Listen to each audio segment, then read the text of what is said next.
From unsolved mysteries to unexplained phenomena, from comedy gold to relationship fails, Amazon Music's got the most ad-free top podcasts, included with Prime. Because the only thing that should interrupt your listening is, well, nothing. Download the Amazon Music app today.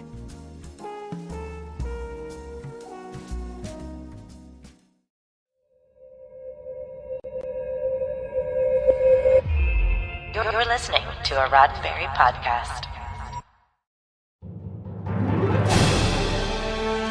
You're listening to Mission Log the Orville, an episode-by-episode discussion of the adventures of the crew of the USS Orville.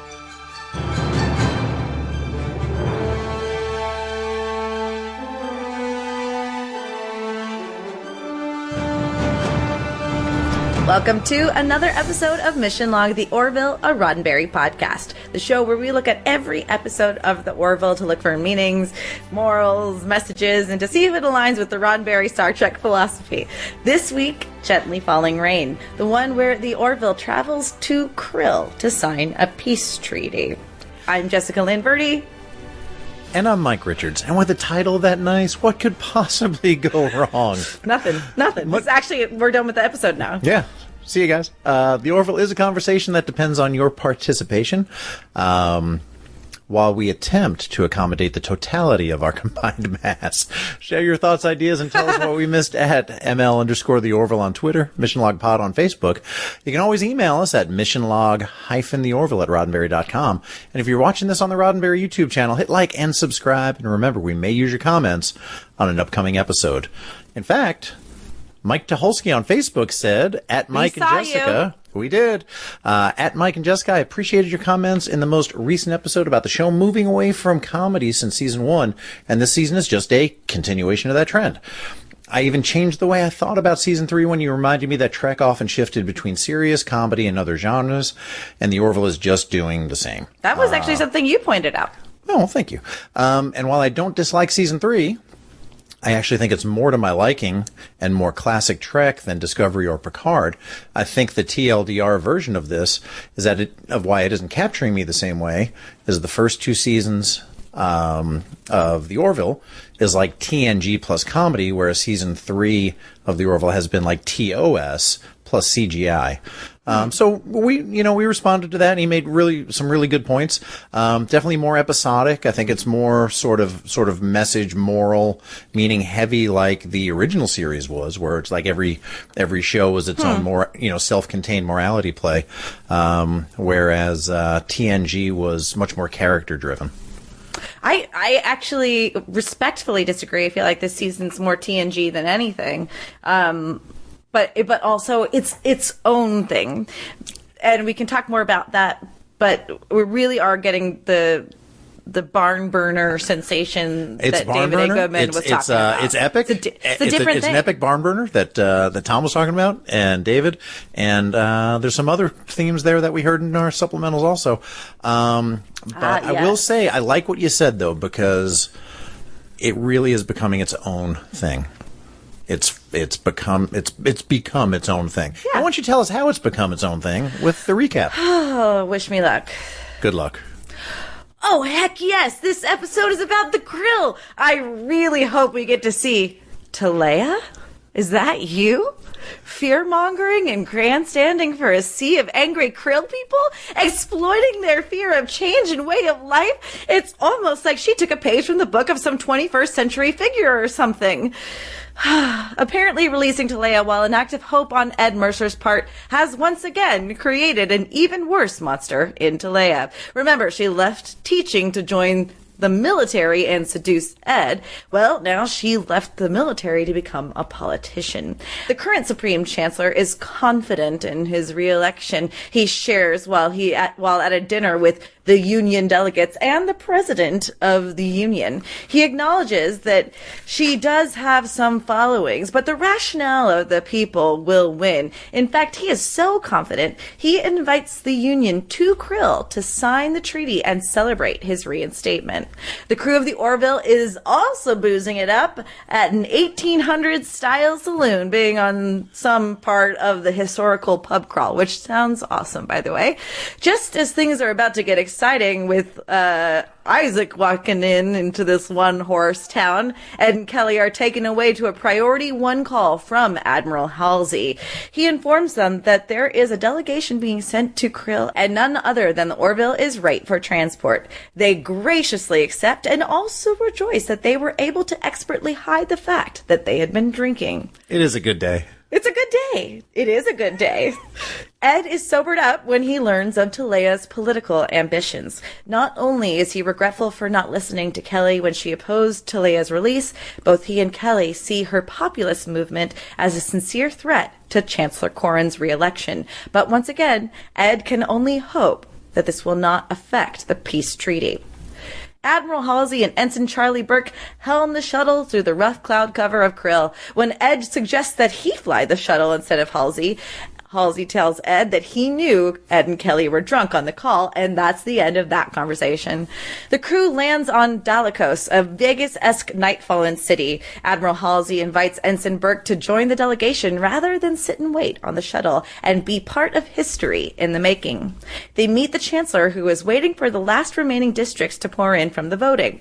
The margins have lessened, but he still remains confident. They toast to the future and are quickly interrupted by reality. Talea has won the last 7 districts. Within the blink of an eye, the Circle of Clerics pronounced Talea as Chancellor-elect, and former Chancellor Corrin is whisked away at gunpoint. This isn't an election, it's a coup. Before the President of the Union can demand an answer to what is going on, he is clocked in the face, and the delegation is thrown into the brig. One of the Krill escorts locks a tractor beam onto the Orville with Kelly as acting captain. The Krill hail the Orville and tell them they are to be boarded and imprisoned. Tala is unable to reach the landing party, and as soon as the Krill hangs up, it's go time. Kelly orders Lamar to execute Directive 21 immediately with Dr. Finn, and also has Bortus shoot the Krill's tractor beam.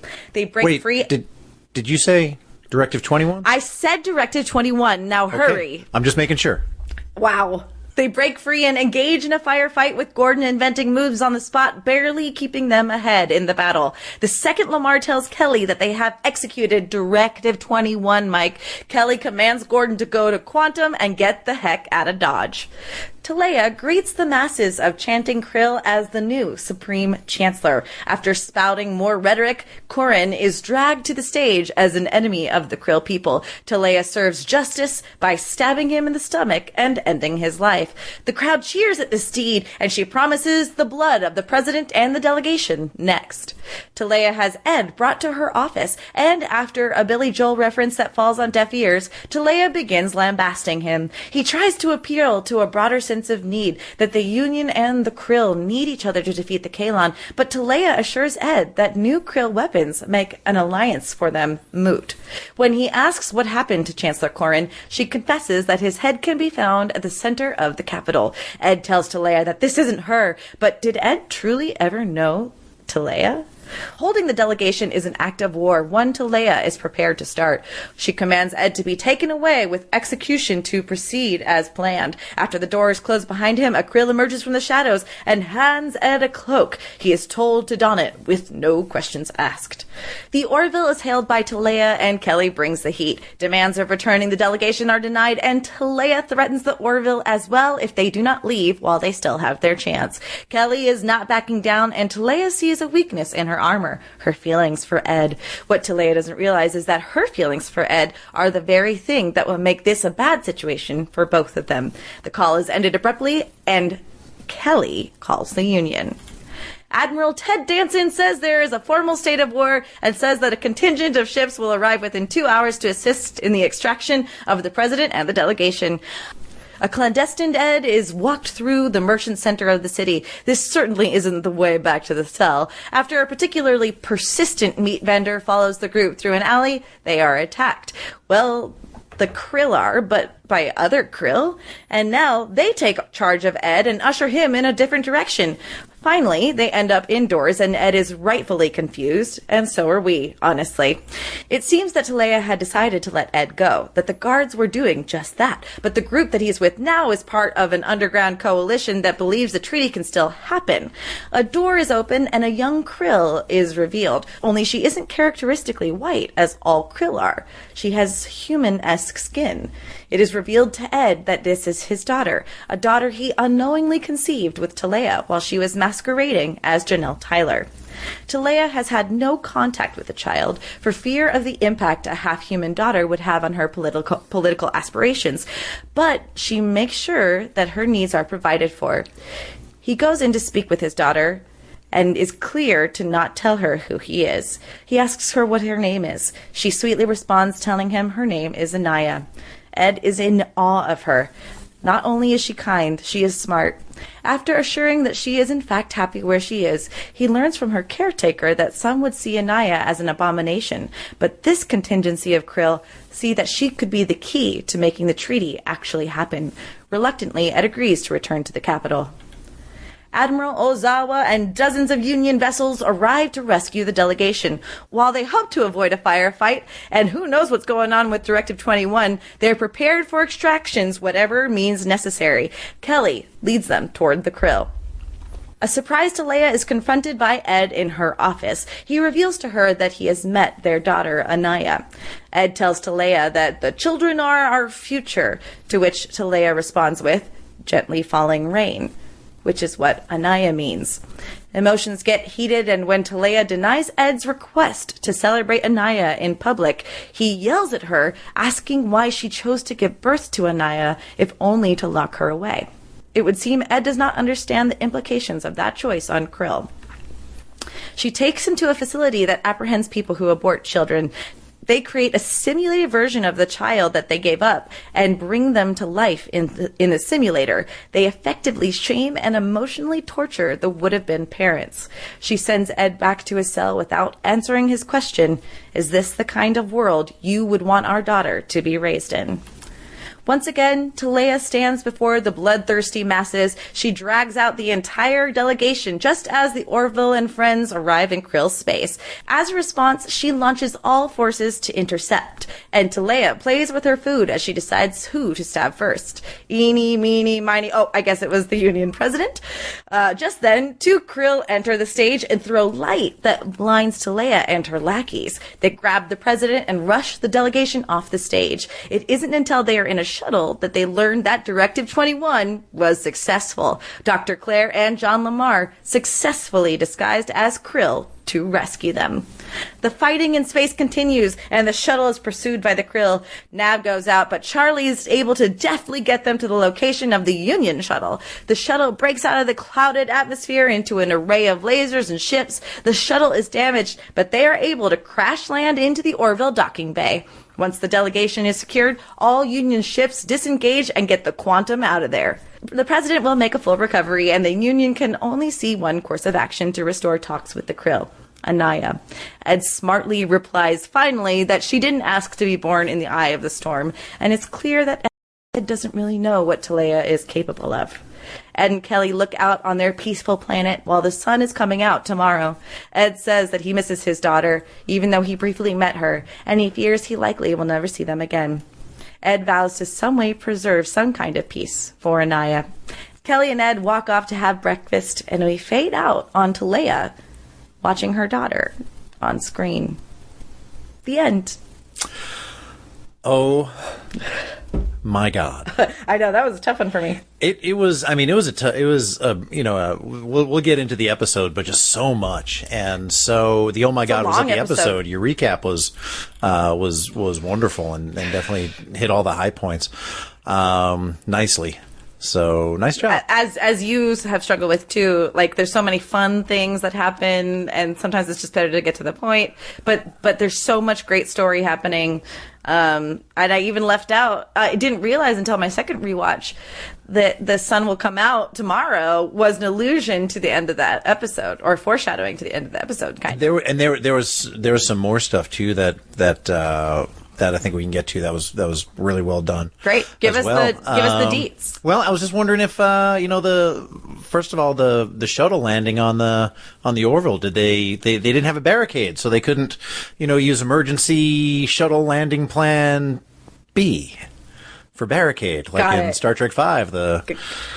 The Quest for God, I think it's called. Among many reasons, that's why you're hired for this job, so you can really drive the Star Trek-esque back home. Oh, yeah, I would definitely bring it. Speaking of Star Trek-esque, written by Brandon Braga and Andre Bormanis. So we just caught them a couple of episodes ago in Shadow Realms. It seems like they're kind of the Krill experts at this point. Right. With Identity, Nothing Left on Earth Excepting Fishes, and also Into the Fold, which was not a Krill episode, but still a really good one. Directed this week by John Cassar, music by Joel McNeely. Special guest cast, Bruce Boxleitner as President Alcazan. And first thing I want to say is, man, can he take a hit. He takes a rifle butt to the face. Right. He gets stabbed in the same way that killed former Supreme Chancellor Corrin. Boxleitner was just up. He was just up and at him, man. He did the Picard pull when he got hit in the face. I noticed that same thing. He did. Okay. He did the Picard maneuver when he got up. He did. So, man, if Bruce Boxleitner has been to Space Command, all over the Tron franchise, Animen, was an animated series, did some voice work. Heroes, The Outer Limits, gotta throw the Scarecrow and Mrs. King in there. Pretty sure he guest starred on The Love Boat sometime in his career. And I think everyone did. Yeah. And also, as John Sheridan on Babylon 5 in the Babylon 5 franchise. So he's been everywhere. Charlie Townsend, the little girl that played Anaya, absolutely adorable. She's got 2 credits on her IMDb page. One, for a show called Tots. And LA's Finest, which is the, Gabrielle Union, Jessica Alba, Bad Boys spin-off television series. A Spectrum original. Oh. Which I think is now available on Netflix also. Victor Garber is back as Admiral Halsey. I'll kind of cut right to the chase. I have this in my notes later on. When I grow up, I want to be like Admiral Halsey. He communicates well. He teaches. He converses. He kind of leads people to the decisions he wants to.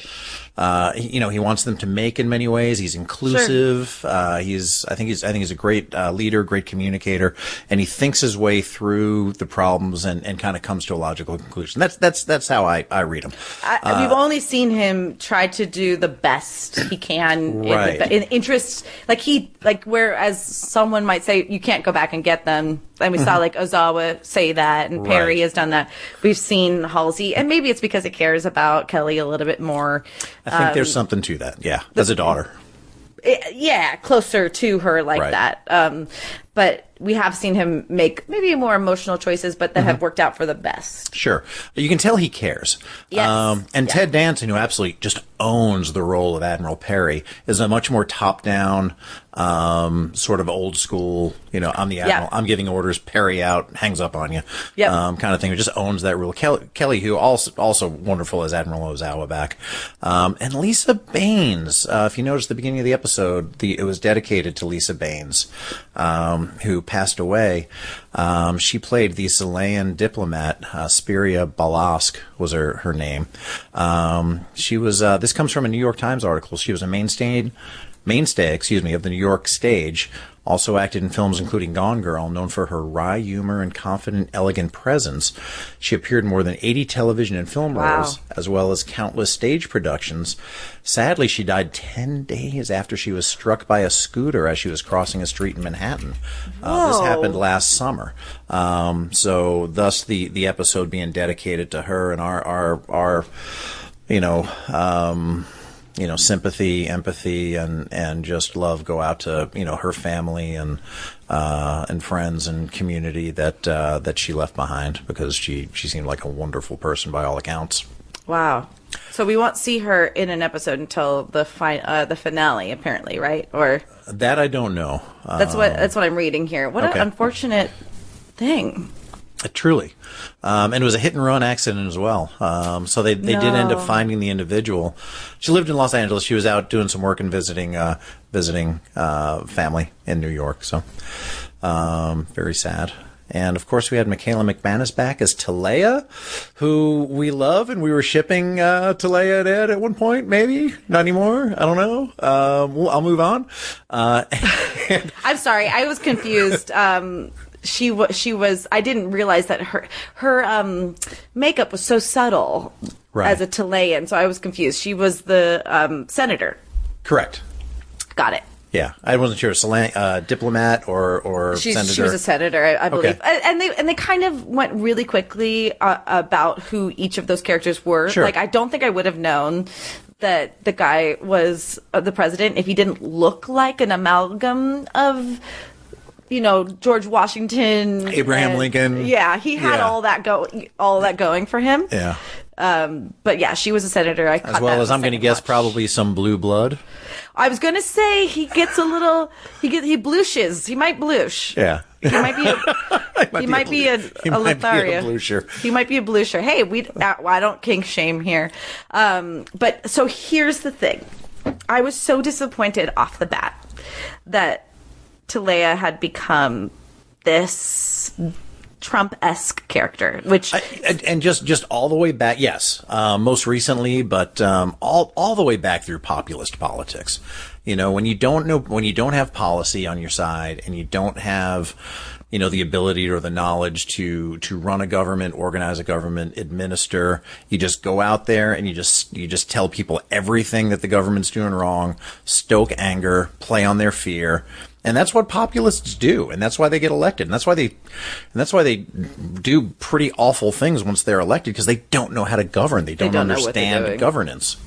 Yeah, that's a good point. And perhaps my education is limited to what's been going on recently. Mm-hmm. I think it's no coincidence that there's an allegory here, because you're also dealing with, what do they call that, influence politics or something, like with the videos that were fake, which is basically our deep fake. We have no idea when something's faked or when they're using videos from something previously. And everything is spin. So it just made me so sad. I was like, how can she come back from this? Okay, so I'll let you know how I feel about shipping them after we get through this. Yeah. I wanted to point out Isabella Meneses, I believe is her name is pronounced as Zelayan Annie. The only other credit she has is as small girl on Star Trek Picard season 2 episode The Watcher.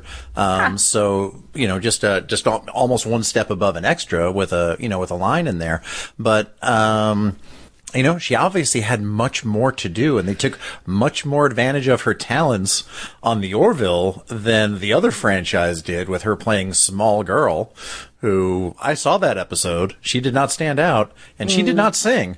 So much better job working with children on the Orville, I would say. It was a matter of time before there was a Broadway musical in an Orville episode, thanks to Seth MacFarlane. You know what I mean? Just so good. Everyone has either done Annie, seen Annie, been to an Annie production, had a child in Annie. I was in a production that married. It was called Orphans, and it was little orphan Annie gets her head hit so hard by Miss Hannigan that she transports into Oliver Twist era. And I played Nancy, and we. Please tell me this was improv. No. Oh. This was written by my middle school drama teacher. So I played Nancy, and we lived in that world with Fagin and all of them, with Annie trying to figure it out with Oliver Twist. And we stopped. She went back to New York in her real time right before my character was killed, because it was my character is supposed to be killed with domestic abuse. It's very dark ending to Oliver Twist. Middle school. They're orphans. It's actually insanely perfect. It's so anyway, my point is, of course, 500 years, 400 years, 300 years in the future, they're still performing Little Orphan Annie. It's not it's just is the perfect. It's a perfect Broadway musical to be performing 400 years from now. And it was, and like you mentioned, the foreshadowing of the sun will come out tomorrow. The prophecy of the child. So it was good, but I just that first speech, and we hit on that with Talea a little bit before, and I think, if you've seen Star Trek VI anytime, years ago, the chancellors, or not the chancellor, but the Klingon chancellor, I think he was also, was killed, and his daughter kind of took the reins, and she kind of spoke with that same sort of, people think my father was an idealist, had that same kind of like weird stress on the on the different syllables. Syllables, the wrong emphasis on the syllables. And when she did that in one of her speeches, and then she said, Kirk will pay. He will pay. And she kind of looked right at the camera. And I was really glad that they didn't do that same, technique, breaking the fourth wall kind of thing in that opening scene. Because I thought she was going to look at the camera. Here's what's so awesome, though. So they watch a clip, when Halsey's aboard the Orville and is telling Ed, revealing the news that she's become radicalized, essentially. They do a freeze frame on her, and she's looking down, and it's like, a clip where she's, like, looking down at, people she's talking to. And Ed looks up at her, and that's the frame that we leave the episode, this scene on. The way she's looking down, it's the exact perspective as though she were looking at him. So It looks like they're looking at each other, and it is so simple and could be easily overlooked, but it is impactful. I'm going to tell you how easily it was overlooked. I overlooked it. I didn't catch that. So good on you for catching that. You wouldn't have. Yeah. It just was... it just was one of those things where he's looking at her wistfully and disappointed, and she just happens to be looking in the exact, like a good painting, the eyes always follow you around. The way it was just a really nice, smart touch, and maybe Tom Costantino was the reason for it. It was just really expert level, chef's kiss touch to it. Very nice. You mentioned the, Zilay and Annie, but, there's that old adage in TV and movies that say never work with children or animals.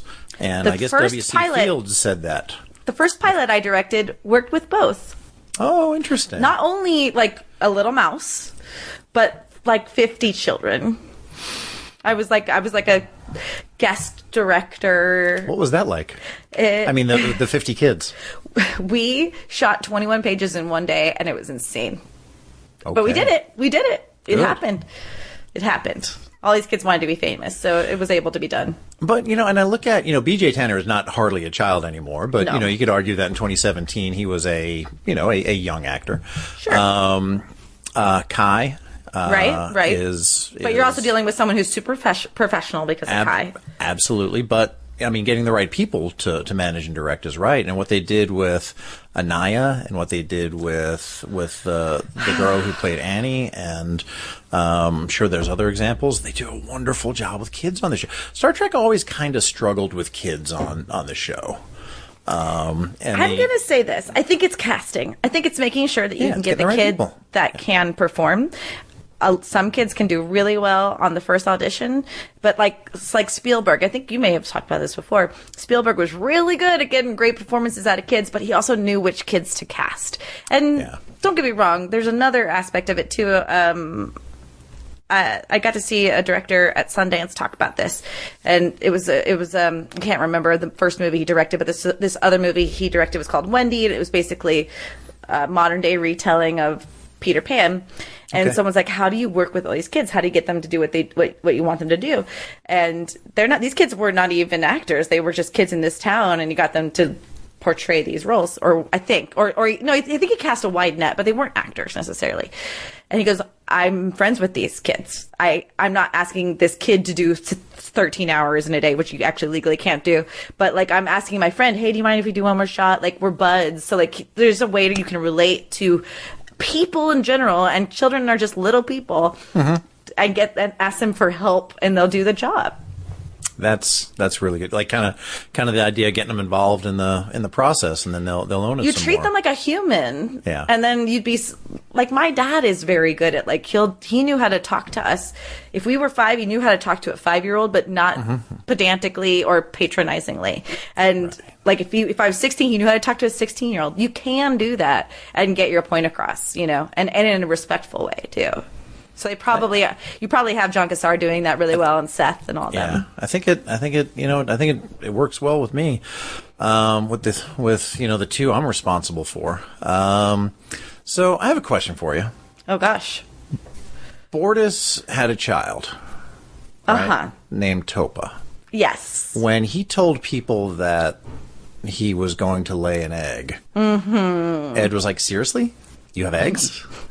Nobody knew that how they reproduce. That Mocklins laid eggs. Right. But Charlie Burke knows that Mocklins can't grow facial hair. which we don't know which who to me that brings her up that kind of brings her up. It's like, all right, she's doing some homework on her crewmates. That, or she dated a Mocklin. She probably did not, True. actually. She probably did not. I'm just realizing what I just said.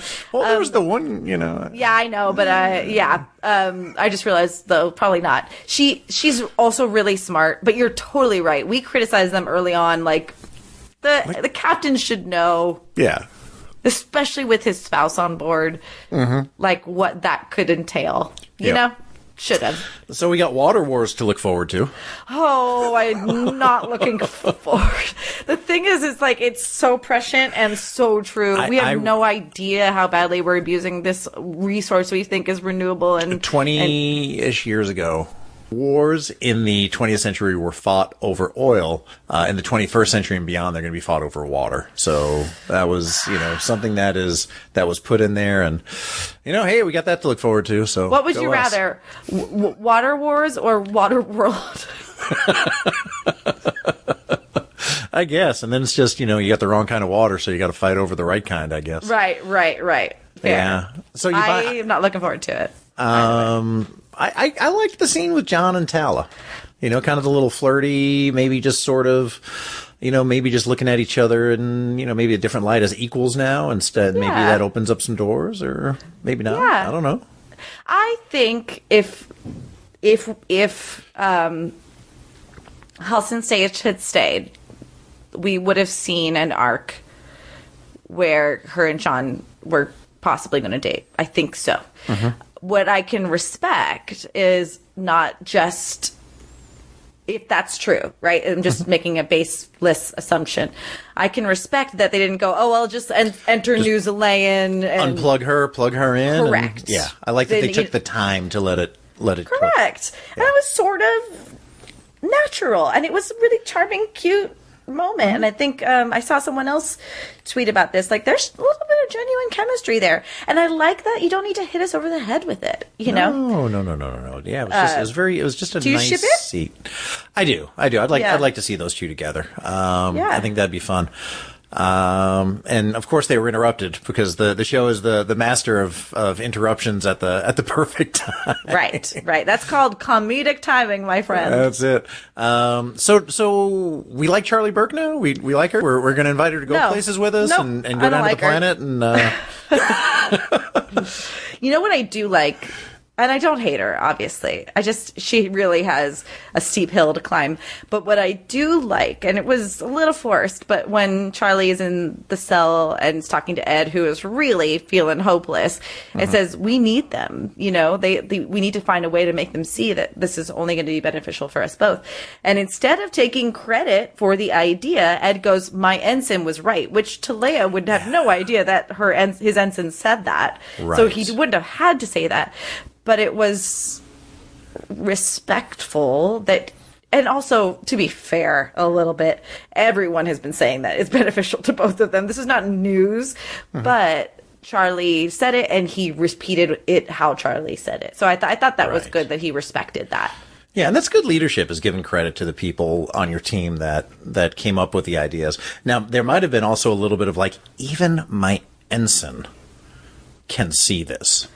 And that's a good point. Are a chancellor. Right.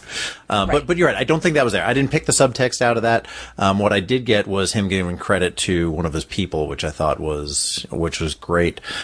He also, I like the scene also, I think it might have been the same scene when they were in the cell, when he said, I'm really sorry I got you involved in this. I shouldn't have brought you. And she was like, well, are we going to war now? Like, she was all business. She wasn't feeling sorry for herself. She wasn't, I'm not even supposed to be here today to, like Randall and Clerks, or maybe it was the other guy in Clerks. I haven't seen Clerks in a while. I think no one wanted to be there in Clerks. Yeah. Just nobody wanted. Nobody was supposed to be there. I can assure you, we are open.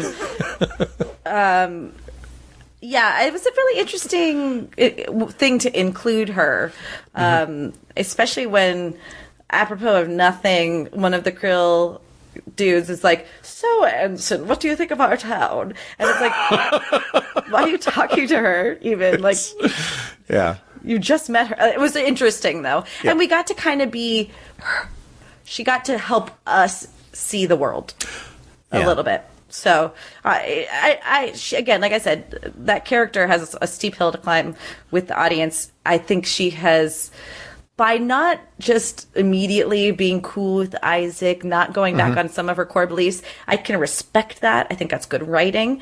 And here's what I will say. You don't need to be friends with everybody you work with. You do need to respect them, though. And that's something I forget sometimes, especially in doing improv. But I want to be friends with everybody. I thought you were going to say podcasts. Well, hey, we can talk about that after. Do you want to unpack that right now, Mike? Hello, joke. Hello? Hello? You got it. It was a joke? I got it. Yeah, okay. Okay. So, I can almost respect more that they're showing that, hey, the workplace doesn't need to be everyone's a happy family for it to be a functional workplace. Right. As long as Charlie can respect Isaac and the choices, etc., I think she's going to be okay. I think she'll be too. And you think of the obvious, storyline where the two of them, end up in a jam together and some mutual and we're respect probably heading toward that for sure. Yeah, maybe not. Maybe not. So on the shuttle ride down, which is, they brought Charlie to navigate. I'm hearing a lot of chatter on the interwebs about her being a helmsman or a pilot, and Gordon not being the best pilot in the Union anymore because she can see in 4 dimensions. Charlie is a navigator. Gordon is the helmsman. She was there to navigate, and that's why Admiral Halsey was at the helm. I just wanted to give some feedback to people that are kind of confused on the roles up front. That's totally fair. Navigator, pilot, that kind of thing. So the president said, "The night falls fast. Today is in the past." And the Chilean senator said, "What is that from?" And he said, "It's from a poem." Well, the poem is called "Not So Far as the Forest" by the author Edna St. Vincent Millay. And the poem, I won't bore you with the whole thing, but the accepted interpretation is that it's about the onset of winter and a bird that becomes trapped in the harsh weather and is never again free. So as that shuttle, a.k.a. flying thing like a bird, descends into the Krill atmosphere and the dark, this harsh environment, they may find themselves trapped and never again be able to be free. So how ominous, Dr. President. So ominous, Dr. President. What is it? Commander Dick? What was that? Oh, Captain Dick? Captain Dick? Yeah. Nice poem, Captain Dick. Man, we haven't drunk that one out in a while. I'm glad we got that one back. That juice looked tasty, man. The one, I forget what they called it. The one with the original TOS episode. Tranya, the Corman maneuver. The Tranya, yeah. Apparently it's like peach juice, right? I've heard some different versions of it, but yeah, I know they were making one at Cork's Bar the last time that was licensed in STLV. They had Tranya on the menu. Tranya. So I'm thinking it's like a mixture of cherry and like cranberries. Yeah, it was very dark. Like. Yep, it was dark, but definitely with a reddish or almost kind of that very krill purple color. I was waiting though. Krill. I was waiting for them to be like, yes, we have squeezed the abdomen of many bugs. I really exactly. I thought it was going to be good. Yeah, I thought it was going to be kind of a good because think about joke. They don't have light. And so the crops must be of something or other. So, but I'm curious what the crops are is all. So, but they take great pride in their crops. They do. I don't know how they friggin' grow them. I don't know either. They obviously are doing okay. And they might have a lot of nightshades and rooted plants, but I don't think I want to know what a cupsid is. A lot of tubers on krill. Yeah. Yes. Man, did you see how fast everybody turned their back on Corin when the election was lost? The clerks were like, Parvok was one of his lackeys. Oh, okay. Was like, Parvok. He goes, "We all hands are in the will of Avis now." Yeah. I know. Yeah, and then the circle of clerics were like, "Nope, it is done." And then the guards come in and drag them away. I mean, it's obviously for like this literature license for sure, but it Parvok, or whatever his name is, obviously was on Taleia's side. Right. The Circle of Clerics obviously were. Correct. So they all, there was a coup for sure. Yes, and absolutely, and the fact that the comment was made earlier that this, his relatively moderate attitude and his willingness to sign the treaty indicates to many that he's out of touch. So I mean, he just like I said, that I think was really the point that they were trying to drive, was that you can be progressive, but if you're surrounded by people that are trying to do anything and everything to stop that progress, then you're not going to have a lot of wiggle room. There's so much about this episode, not only just being excellent storytelling and finally like a really strong Ed-centric episode, which we really needed, or like I really wanted. They're incredibly prescient. And don't get me wrong, these are issues that we've been dealing with in our country, let alone the world, for many years. And so it's like I said, it's no surprise that Taleia is an allegory for Trump or a populist, politician. But and they've been cropping up all over the world. This is true. Like we pay attention to U.S. politics, obviously, but all over the world, authoritarian populists are getting voted in. You've got a good point, and I get. We will get to this in a little bit, how people are convinced to vote against their better interests. That's very frustrating and scary. And these kind of icons can inspire that in people. But how prescient of them to basically do their own version of 1/6 a little bit, which is the coup where they stormed the Senate. Yeah. In a sense, it's not. There's certain things that you can expect to happen when people are radicalized, including taking over the government, what have you. Right. And also, when Corrin said, in elections this close, it's a given that there'll be a challenge, and those challenges are always honored. And when Trump challenged this election. And what we saw was anything in our history that was accepted as the norm because of precedent and the honor system and things like that just were shredded. I mean, were just bulldozed through. So one of my favorite quotes is the deadliest words in the English language are, "But we've always done it this way." Deadliest might be hyperbole on my point, just not misremembering it, but it's pretty impactful. Yeah. I think it's just really thoughtful writing and and using, their platform to talk about some things that we could stand to reflect on a little bit. Yeah, we definitely could. You mentioned a strong Ed episode, which was, and I really do admire Seth MacFarlane and the creative team for not making it a show that's all about him every week, a la Star Trek: The Original Series. You know, he's been kind of very much in the background in these, in several, say at least two of the first 4 episodes. He's still our moral backbone in every episode. Absolutely, but doesn't have to hog the screen time. Isn't so insecure that he's got to jump in front of the camera and take other people's lines. Like maybe another captain in a different franchise was, reportedly had done to other people. No, I've heard. I wasn't there. It could all be wrong. He was jealous of his first officer? No, maybe. But I read a slash fiction that said otherwise. Oh, yes. Well, Slash saved Star Trek: The Original Series. There's no doubt about that. Go watch Jesse Gender's episode on that and watch me and Mary Chieffo play Kirk and Spock in like one of the original Slash fictions. We just do like the couple lines of that, not the explicit parts, but it's pretty fun. Well, I'm going to have to get some sleep, and you just keep giving me stuff to do.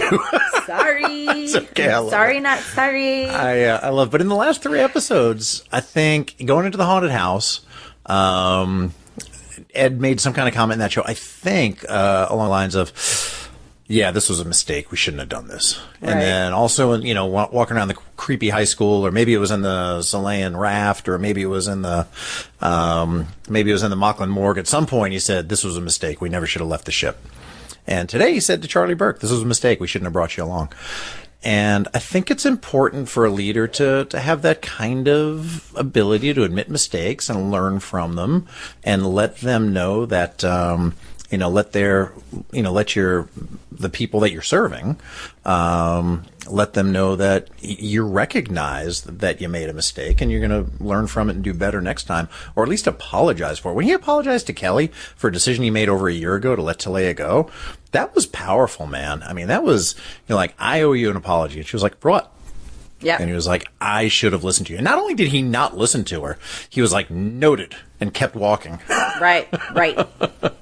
And also, just to your point, in the first episode of New Horizons, he tells Charlie outright, I don't know if I made the right decision with keeping Isaac on. Yeah. So, I don't think we're going to... We've already seen Ed Mercer's arc of not being sure whether he's fit to be captain or not. Right, yeah. So that's not what we're heading towards. I think we're seeing him literally, just fall into this role with just, supreme...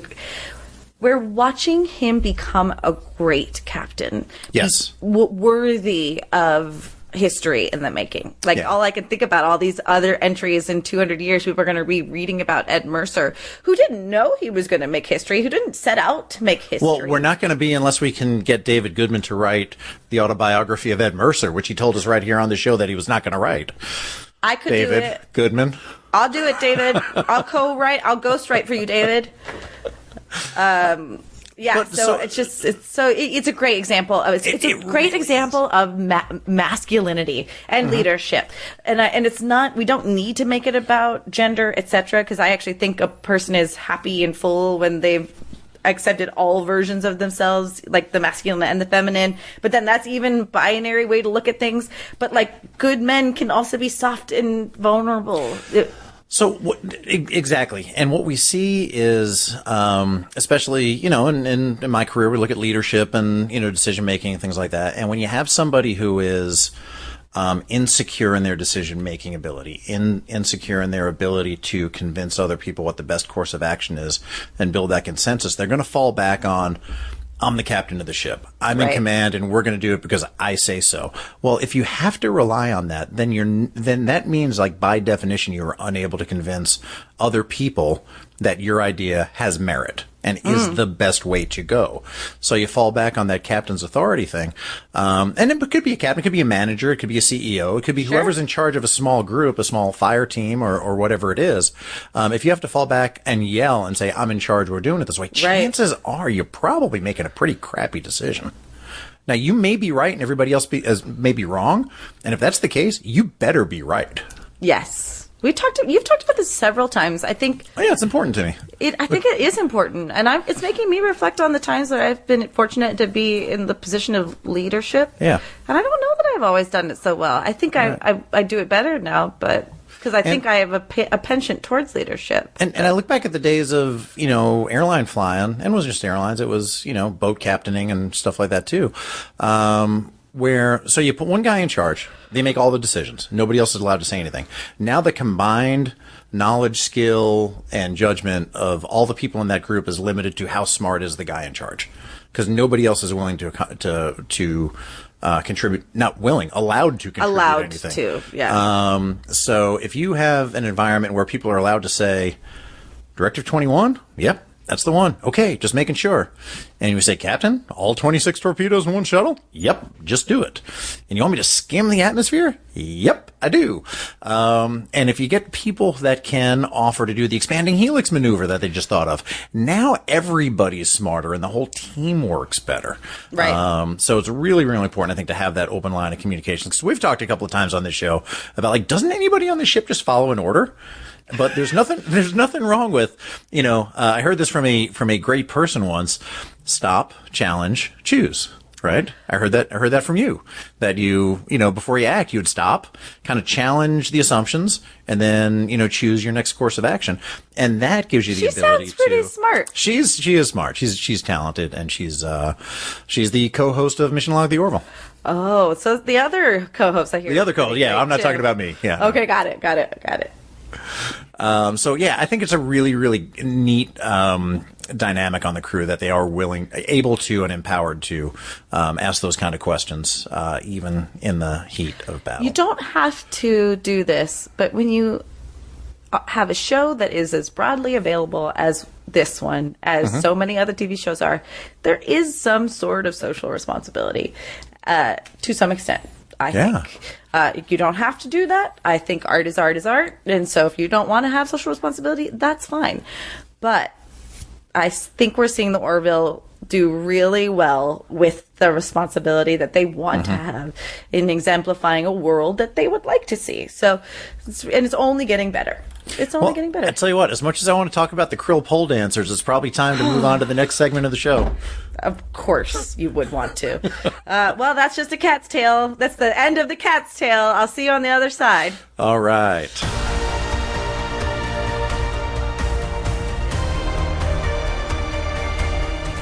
Okay, so we've come to the part of the show where we're going to explore the big ideas in the episode Gently Falling Rain, aka Anaya, and discuss the messages, morals, and meanings, and discuss further whether or not the episode aligns with the Roddenberry Star Trek philosophy. Mike. First of all, I'll go back and reword that for next time, so Great. it doesn't say discuss twice. Hey. That's 100% on me. Hey, stop challenge choose. I don't know. But I did want to, talk a little bit about the, populist politicians. And, Okay. I just looked up a definition.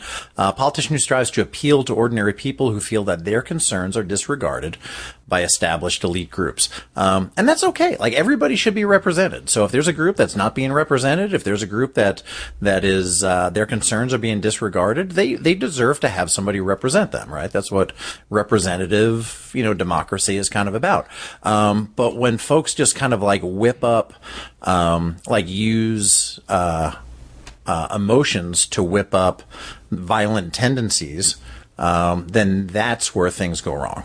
And that's what often happens with populism, is they play on the emotions of people to get them to act and vote in a way that's not in their best interest. That's only in the best interest of the person trying to become, I'll just say, Supreme Chancellor. Yeah. Because they're not talking about us. We're talking about the Krill, right? We're not talking about us. We're not talking about us. It's the Krill. I'm not a Bernie bro, but I'm kind of a Bernie bro, even though I voted for Biden because it didn't make sense to write in Bernie's name or whatever. Yeah. But I'm glad to know that, I think Bernie's a populist as well. He's also a politician, but he is also a populist, but he's the version that fills people with hope. Right. Quote unquote. But we're living in a social media era, where if something is hateful, it gets more engagement.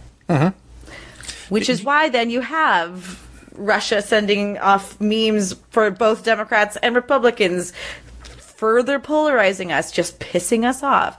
It's a tough world we're living in right now. It really is. And, and people just buy into that rhetoric that they're fed to further polarize themselves. Loved the line, political vacuums are dangerous things. And then the response was, if no one fills them with hope, someone will fill them with fear. Right. I think the fear is where we are in this country very deeply right now. And, we've been there several other times before, Cold War era, pre-Civil War era, post-Civil War era. It is a great motivator. It makes people spend money. War is very profitable. And I think you said it right, that it doesn't, I think it's really harmful when people are convinced to vote against their best interests, to the point where it's even further solidifying another thing that this episode brings up, which is reproductive rights. The fact that so many women can vote for politicians that don't view women as autonomous creatures is completely voting against their best interests. Or telling other people that they don't have rights over their bodies too. It's to me, to some people, it's a very simple argument. It's a case of black and white, and to me, it's a very, very, very complex situation. Women in certain states are going to have ectopic pregnancies, and they're going to have other situations that if they do not have access to that kind of procedure, they are going to die. I'm just going to offer this. It doesn't matter whether it's a serious, life-threatening, or horrible circumstance under which someone has gotten pregnant.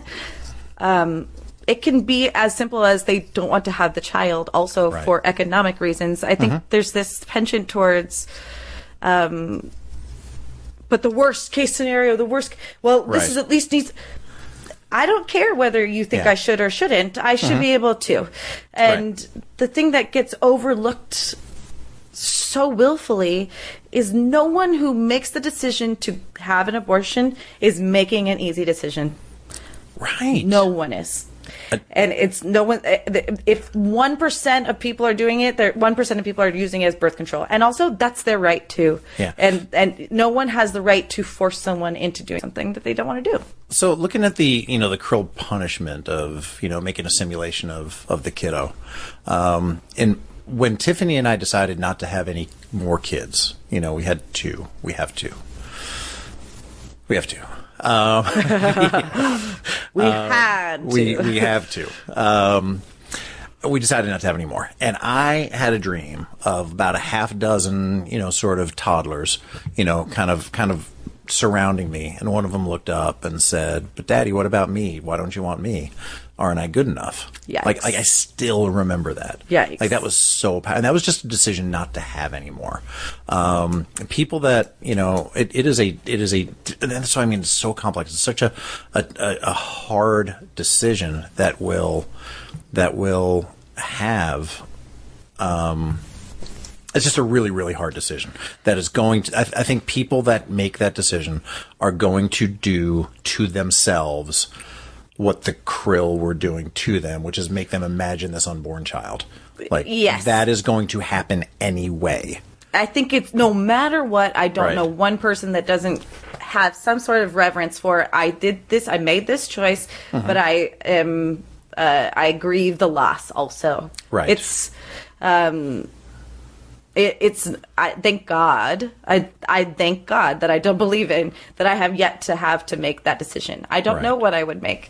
I don't want to have to. I'm grateful that I haven't been put in that position, and that's sharing a little bit more personal information about me than anyone might want. But I don't discount the emotional and seriousness of the situation that it is for people. Well, when Tiffany had a ectopic pregnancy, she had an egg fertilized in the tube because apparently my boys can swim, and got all the way up in there, and so it started It started growing there, not down where it should. Had that been allowed to continue, it never would have been a viable, entity, but it would have kept growing to the point that it would have killed her.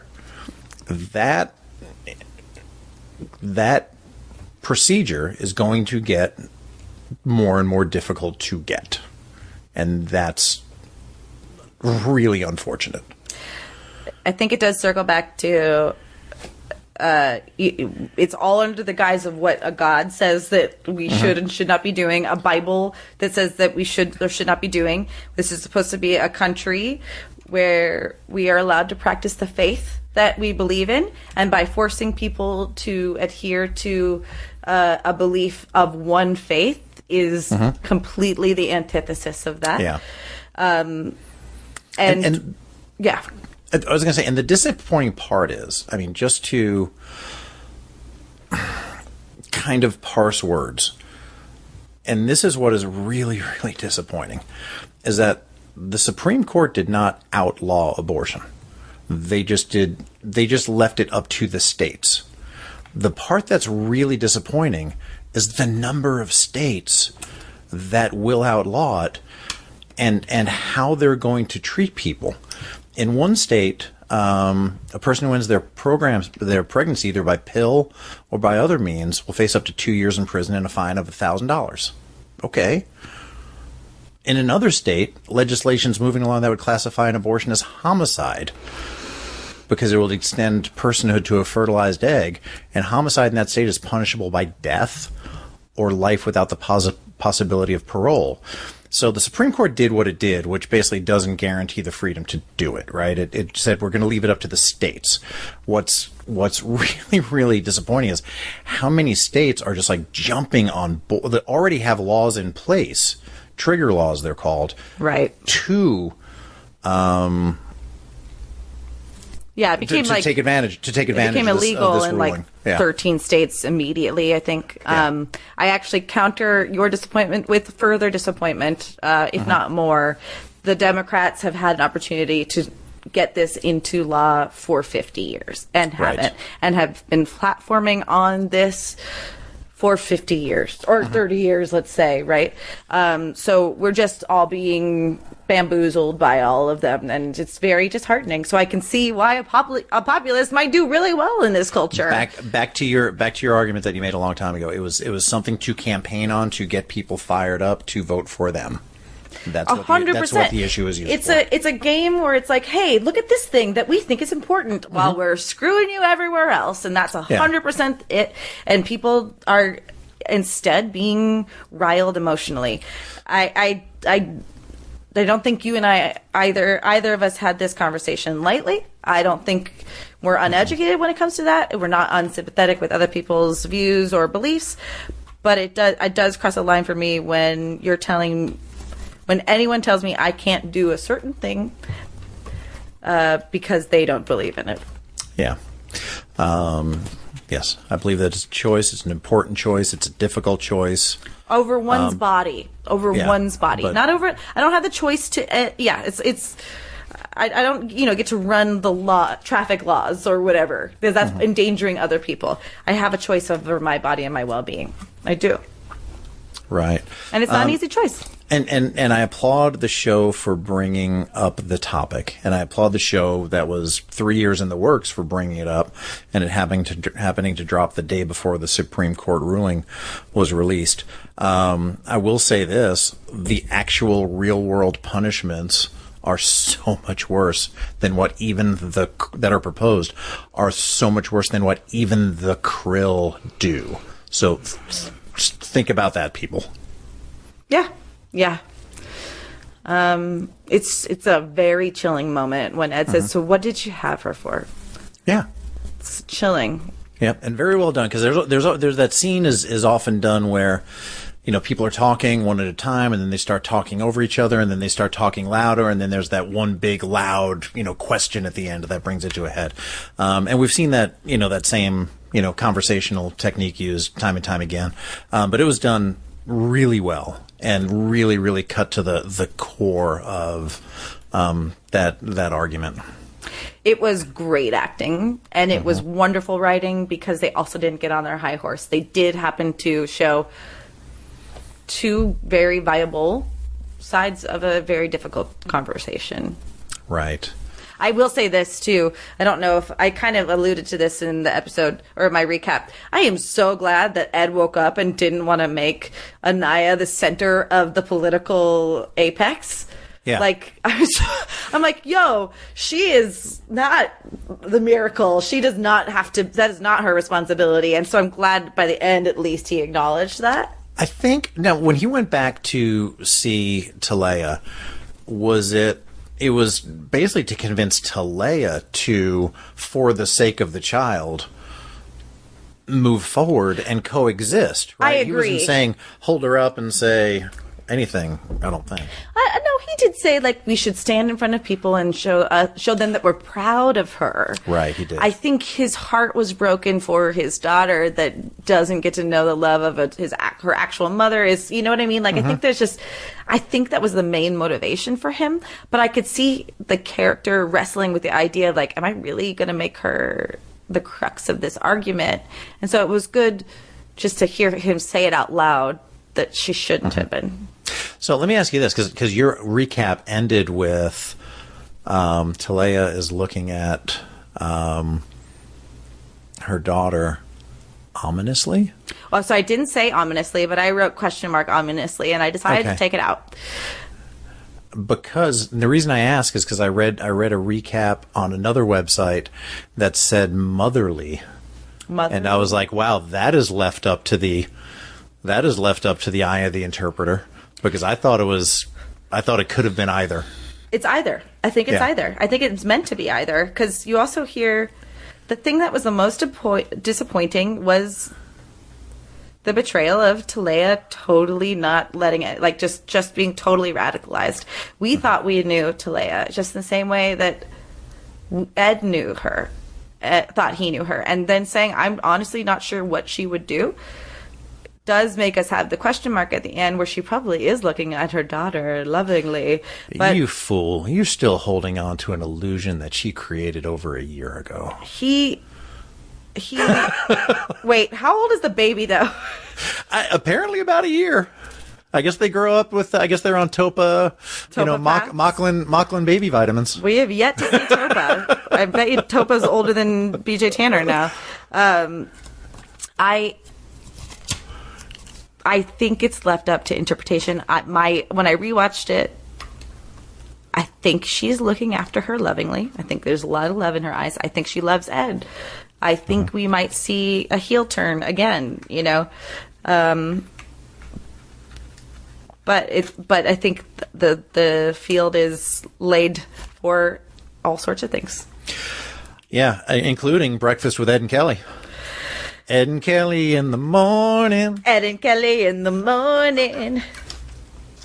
I was about to do Breakfast at Tiffany's, but you are right. This is the Community spinoff. So Ed and Kelly in the morning. So who knows? Maybe we're looking at that, or maybe they're just playing it back and forth. You think? Mike, yeah. What do you think?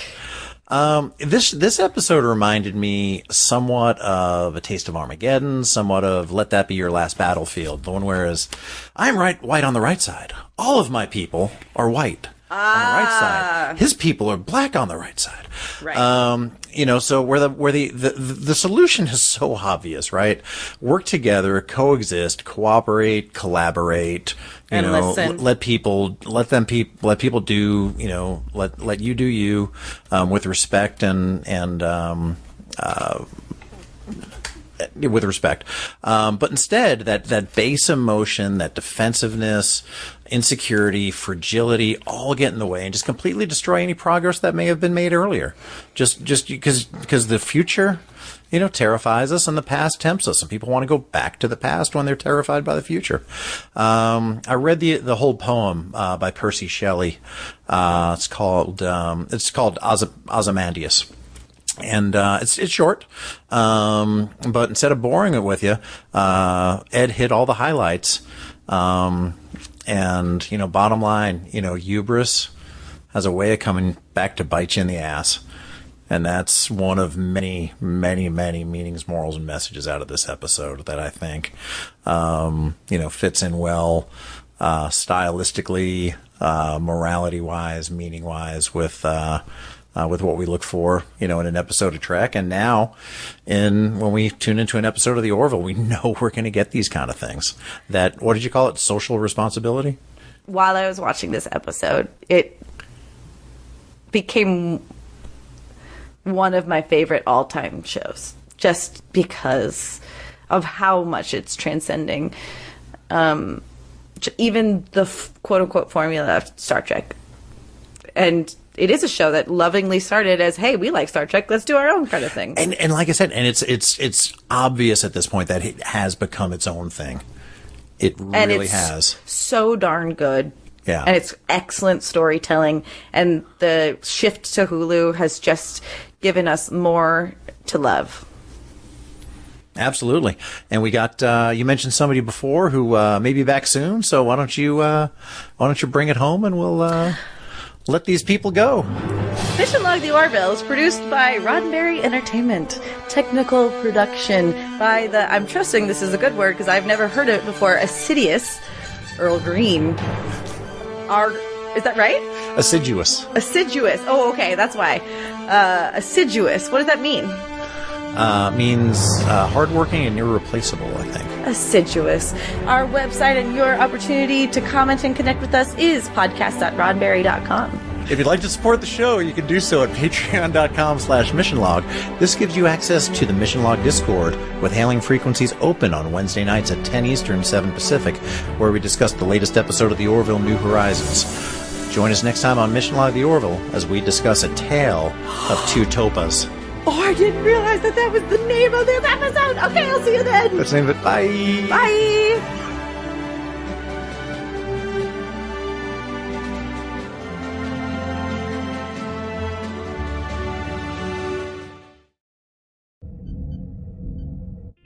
This is a Roddenberry podcast. For more great podcasts, visit podcast.roddenberry.com.